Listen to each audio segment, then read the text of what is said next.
নামাজ আছে যাদের, কুরবানি আছে তাদের। নামাজ আছে যাদের, কুরবানি আছে তাদের। কি বলেন, মিলে কিনা বলেন? নামাজ নাই, কুরবানি নাই।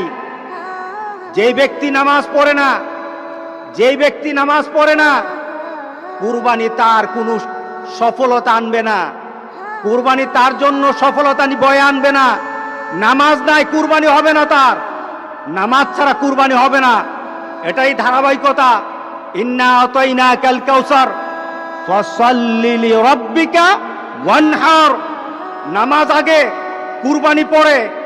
আর আমাদের সমাজে এমন মানুষ আছে নামাজ পড়ে না, কিন্তু লক্ষ লক্ষ টাকা দামের কুরবানি ছাড়ে না। এমন আছে কিনা বলেন? তার মানে কি? সে দিন বুঝে না, সে ইসলাম বুঝে না, সে মুহাম্মদ সাল্লাল্লাহু